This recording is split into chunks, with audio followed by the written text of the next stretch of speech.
En 1942, je subis la rafle du Veldiv. Étant donné que papa était prisonnier de guerre, engagé volontaire, étranger, donc on nous a relâchés du Veldiv parce qu'à ce moment-là, apparemment ils observaient encore les conventions de Genève et les femmes et les enfants de prisonniers de guerre ne devaient pas être arrêtés. Donc j'avais 8 ans donc, à cette époque, en 1942.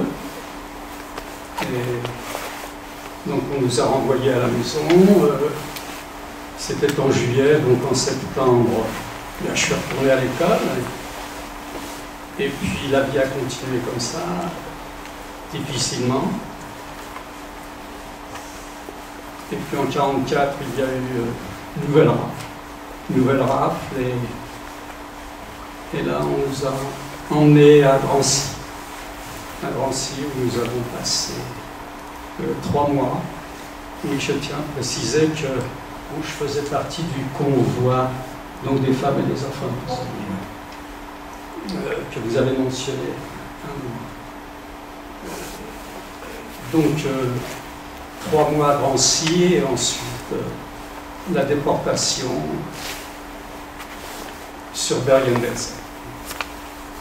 Et à Bergen-Belsen, nous sommes restés les 4 saisons, c'est-à-dire près d'1 an. Évidemment, la vie était difficile. Et puis, nous faisions partie d'une partie de camp. Dans le camp, il y avait différentes parties, et à ce moment-là, on faisait partie du camp de l'Étoile parce que nous avions l'étoile jaune.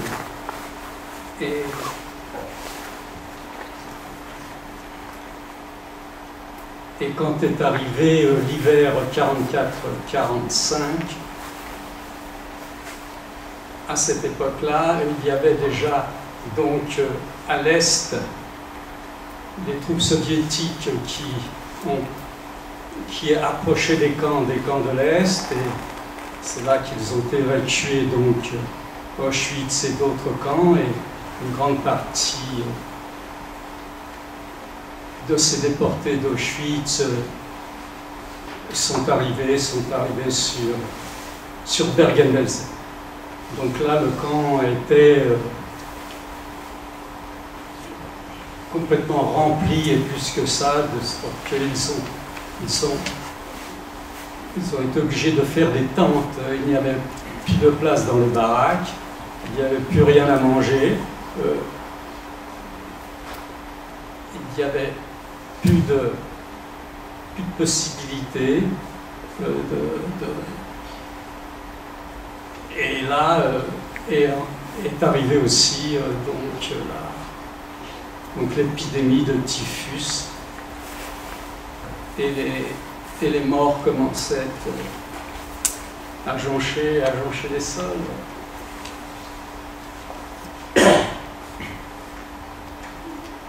Donc à ce moment-là, donc ça c'était l'hiver. L'hiver a été très difficile pour tous, et les cadavres commençaient à s'amonceler. Dans ce camp, il y avait un four crématoire, mais il ne pouvait plus subvenir brûler tous ces cadavres, de sorte que les cadavres sont restés là, s'empilaient, et c'est ainsi que les mois passaient, le printemps est arrivé, et on sentait une nervosité parmi les Allemands, les gardiens, parce que en fait les Alliés approchaient. On entendait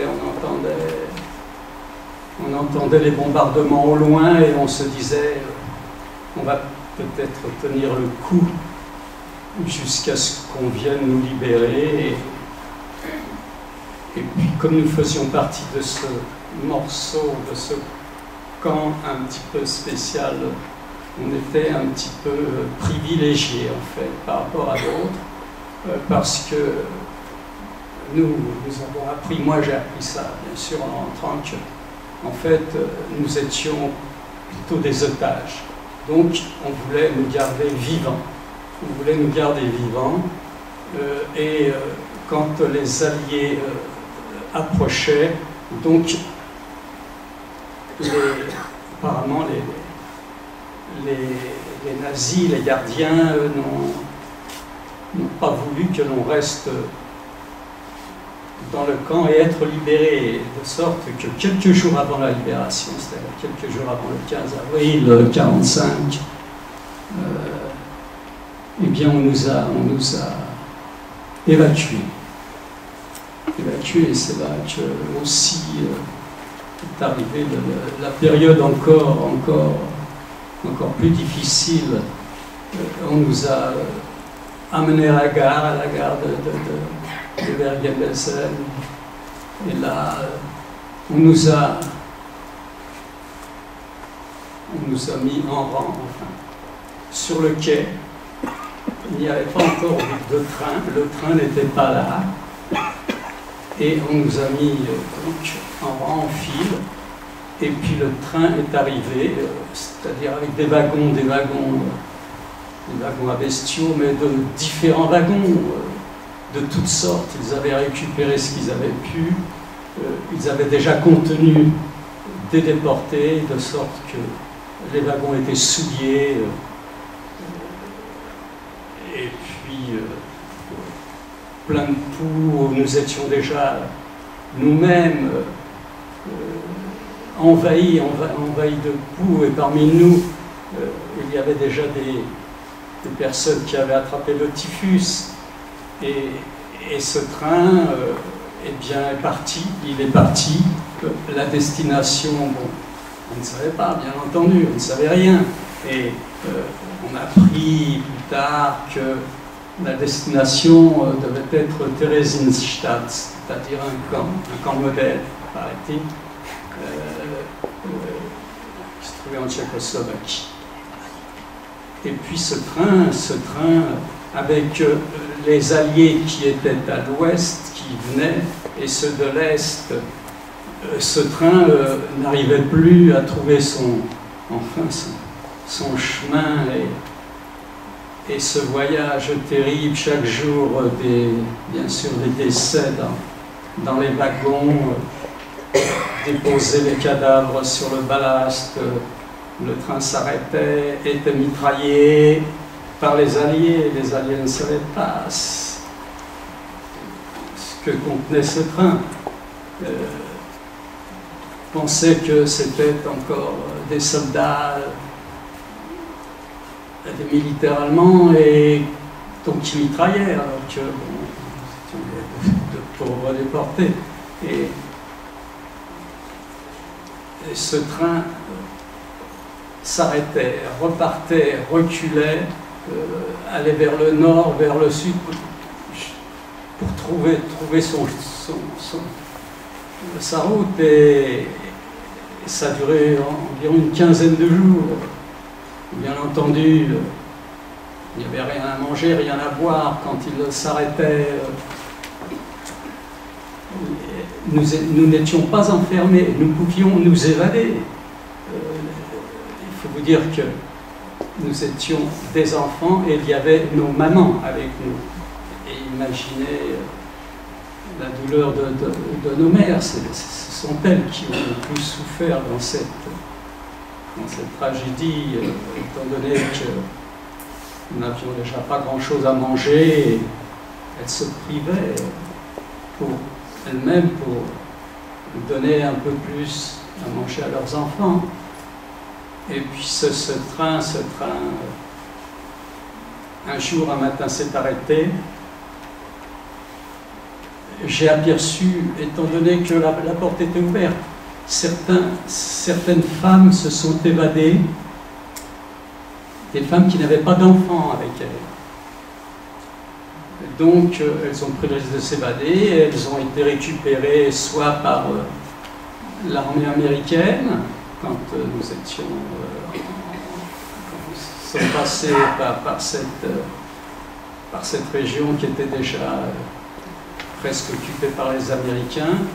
Et puis, un matin, le train s'est arrêté et j'ai aperçu par la porte ouverte nos gardiens filer dans le sens contraire du train et je me suis dit, il y a quelque chose qui se passe, le train était arrêté et les gardiens partaient et très peu après j'ai entendu le son de sabots de chevaux. Et là est apparu en fait des soldats bizarrement vêtus sur des petits chevaux, type asiatique. Ils avaient vraiment un uniforme particulier et en fait c'était les troupes de choc de l'armée soviétique qui se trouvait là et qui a arrêté le train.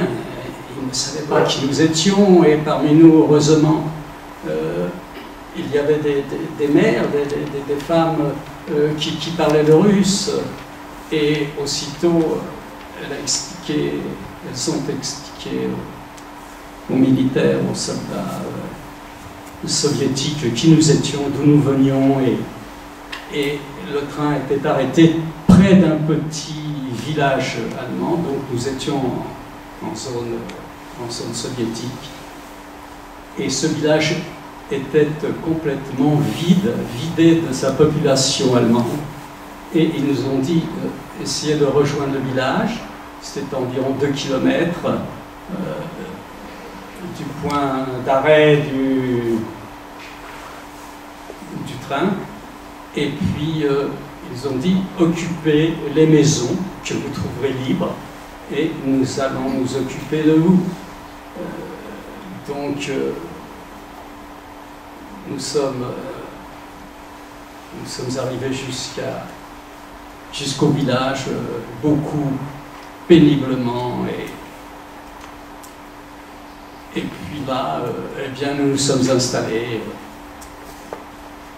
dans des maisons, dans les appartements des Allemands, enfin, de la population allemande qui s'était sauvée à l'arrivée des soldats soviétiques et là, heureusement, nous avons trouvé un peu de ravitaillement, des conserves que cette population allemande avait conservé, avait préparé, c'était dans les bocaux, il y avait même quelques petits poulets, des lapins qui couraient, et nous, nos mamans, ont commencé, donc certains ont trop mangé d'un coup, il y a eu aussi beaucoup de décès, et puis nous avons été pris en charge donc, dans ce village par l'armée soviétique et ils ont organisé un hôpital parce qu'il y avait de nombreux cas de typhus parmi nous et ils sont soignés chez ces gens. Heureusement, moi je suis passé au travers maman et mon frère également. C'était vraiment presque miraculeux que l'un de nous trois n'ait pas été atteint du typhus. Et puis les jours passaient comme cela, et petit à petit, il y avait moins de nourriture. Les soviétiques ne nous attendaient pas, nous étions nombreux, ce train était très grand. Et bon, ils ont quand même trouvé à manger, à s'organiser. Les soldats de type asiatique là, qui nous avaient libérés n'étaient plus là. Ça, apparemment, c'était les troupes de choc. Je pense qu'ils allaient... C'était un peu la route sur Berlin. pense. Donc c'était vers fin avril, et je pense que Berlin n'était pas encore libéré, et ils ont dû aller... Il y avait des convois comme ça qui traversaient le village presque chaque jour de soldats soviétiques ensuite qui devaient revenir de Berlin. Je pense que c'est là qu'on a appris le 8 mai, la victoire en fait dans le village. Donc ce village s'appelle toujours Trobitz. Et on restait dans ce village et on nous rapatriait pas, on ne parlait pas voilà, et nous sommes restés là mais quelques semaines et peut-être près de 2 mois. Attendez, avril, mai, juin, oui, près de 2 mois. Et puis un jour est arrivé dans ce village et je me trouvais là par hasard. C'était vers midi, il n'y avait pas un chat dans le village et j'ai aperçu une petite camionnette de Croix-Rouge, une Croix-Rouge, qui est arrivée dans le village, qui s'arrête sur une petite place où je me trouvais et un militaire sort, apparemment français, puisque j'étais le seul sur sa place. Il se dirige vers moi, il me dit « Tu es français ?» Je lui réponds « Oui. » « Tu étais déporté à Bergen-Belsen ?» Je dis « Oui. » Il dit « Tu connais la famille Christophe ?» Je dis « Oui. » Il dit « Je suis le papa de Francine et je suis donc...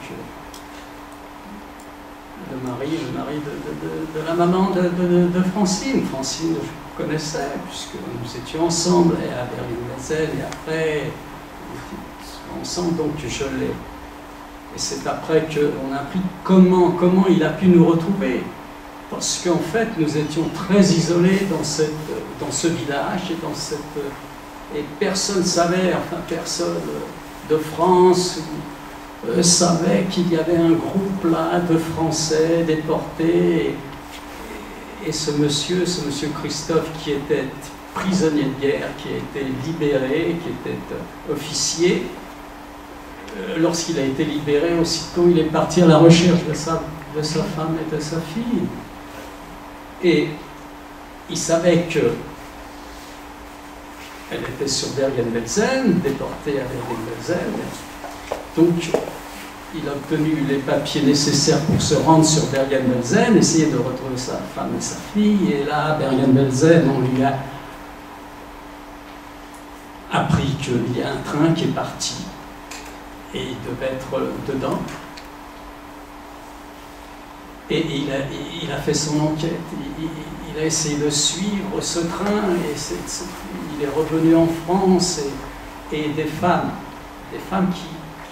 qui s'étaient évadées du train, étaient arrivées en France, bien avant nous, bien sûr, et elles ont pu un peu signaler notre présence, et il l'a pris, il est retourné, mais il fallait aller en zone soviétique, et à cette époque de la zone américaine, pour aller dans la zone soviétique, il fallait la paperasserie, on ne laissait pas comme ça, c'était vraiment...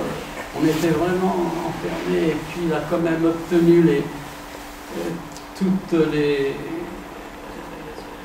permis de passer. Il est arrivé donc à Trobitz, retrouver sa femme qui était, elle, malheureusement à l'hôpital parce qu'elle avait le typhus et en très mauvais état. Et là, il est venu parmi nous, monsieur Christophe aussi, il est resté 1 ou 2 jours, il est venu parmi nous, il a pris des adresses, il a dit quand je vais rentrer sûrement plus tôt que vous, je vais essayer de joindre un peu vos familles.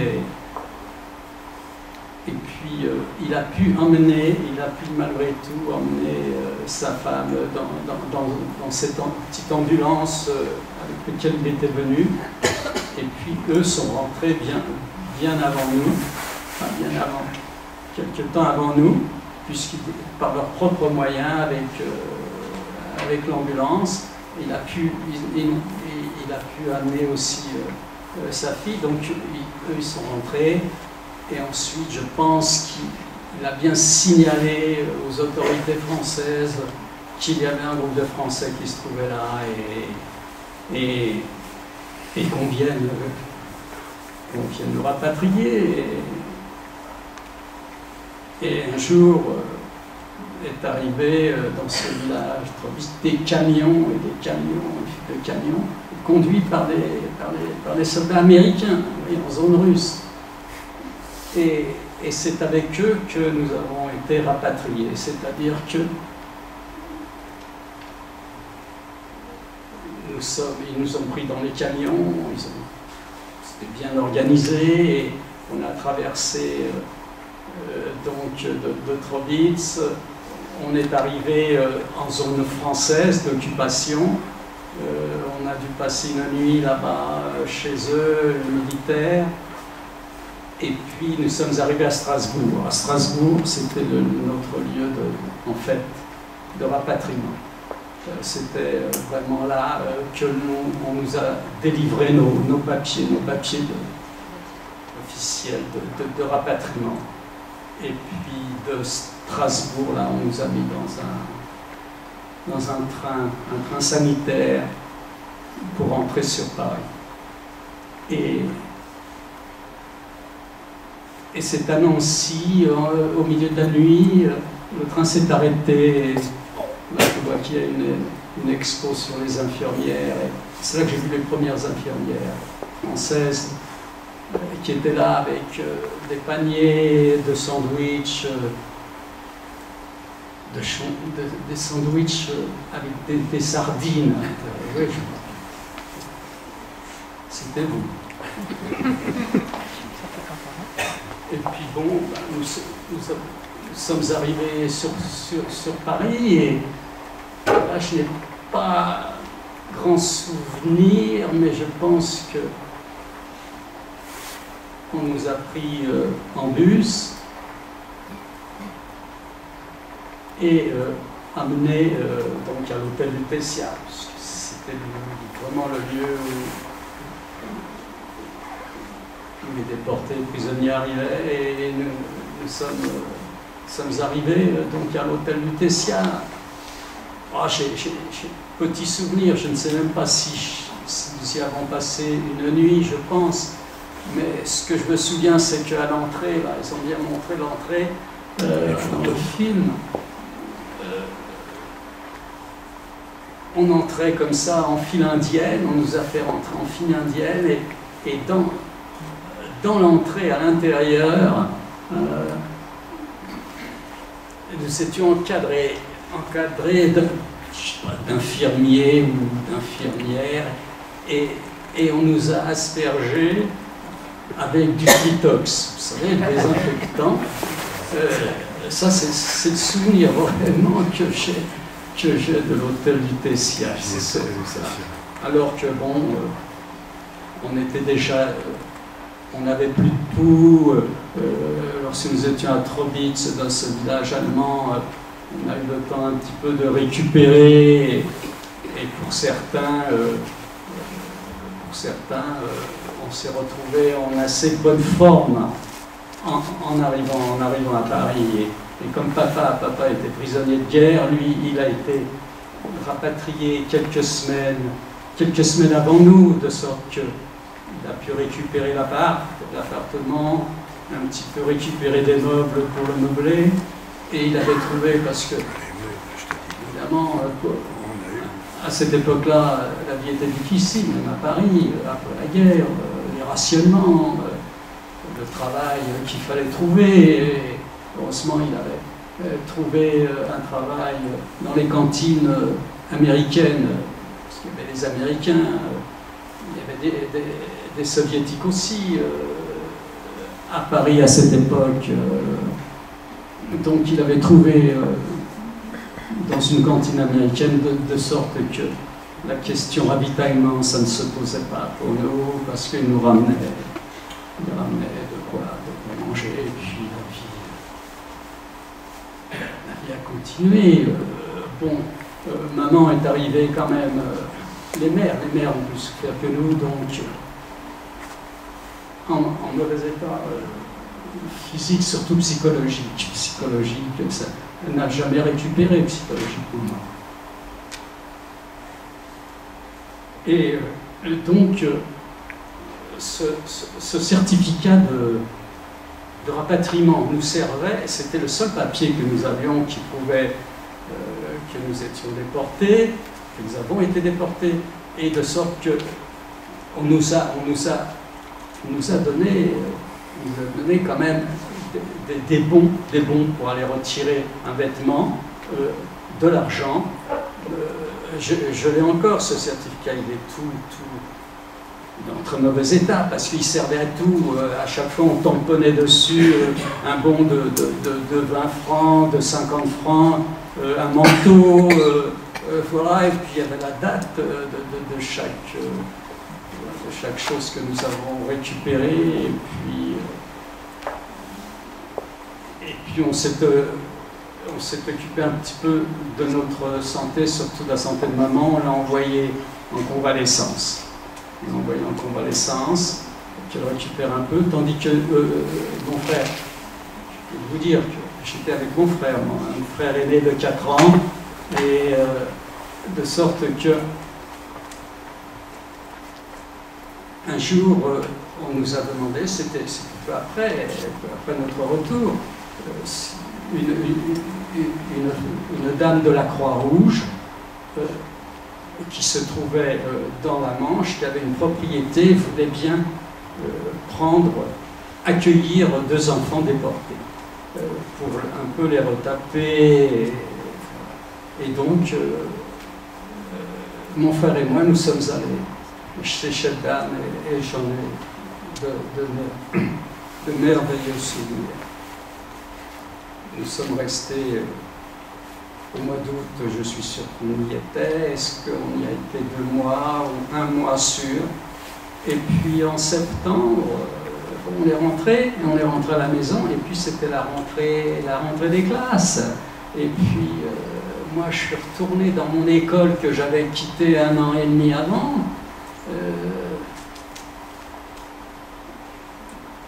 Les profs étaient les mêmes, les instituts étaient les mêmes, et aucun, ils savaient que nous avons été déportés. Aucun ne s'est soucié de comment ça s'est passé, ou bien comment je me sentais. De sorte que pour eux, je suis parti 1 an et demi avant, et puis je suis retourné, c'était comme si voilà, que je revenais pour eux des vacances. Voilà, ça c'était mon retour. Ensuite, j'ai continué ma scolarité. Je suis allé ensuite dans une école complémentaire. À l'époque, c'était pas le collège, on appelait les écoles complémentaires qui remplaçaient le collège. Et là, le directeur de cette école complémentaire était le directeur de mon école primaire, d'où j'ai été déporté. Alors lui savait bien sûr que j'étais déporté quand il m'a vu. C'était au milieu de l'année scolaire, en fait, quand je suis arrivé. Alors il fallait que j'aie son accord pour qu'il m'accepte au milieu. Alors il savait qui j'étais, par où j'étais passé. Il m'a demandé, voilà, je vais te prendre, mais j'aimerais bien que tu me fasses une rédaction sur une journée que tu as passée en déportation. Et cette rédaction, le sujet pour moi, qui était au camp le plus important, c'était la fin, en fait, la fin. Et je lui racontais dans cette rédaction la distribution de la soupe du midi. Et comment les petits gars, les petits garçons se débrouillaient. J'allais voir d'abord dans la marmite si les matières nourrissantes se trouvaient au-dessus, ou bien si c'était liquide au-dessus. Et ça devait être donc au fond. Donc on faisait la queue, on se mettait l'un derrière l'autre pour avoir la soupe. Et quand c'était au-dessus des matières donc, nourrissantes, j'essayais de me mettre au début pour avoir la louche avec les bonnes, enfin, des petits bouts de viande peut-être, mais c'était plus nourrissant que l'eau, que le bouillon. Et quand c'était liquide au-dessus, eh bien, je me mettais à la fin de la queue, pensant que ça se trouvait au fond. Voilà. Bon, donc c'était une rédaction voilà, sur la distribution de la soupe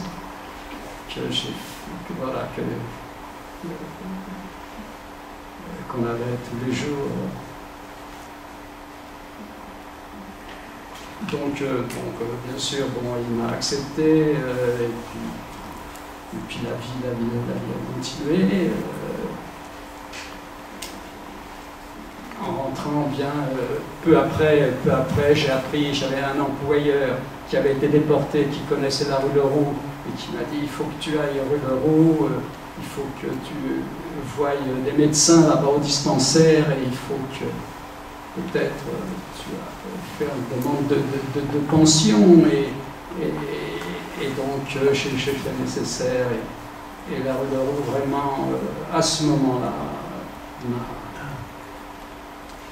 nous ont bien pris en charge. Merci beaucoup. Merci.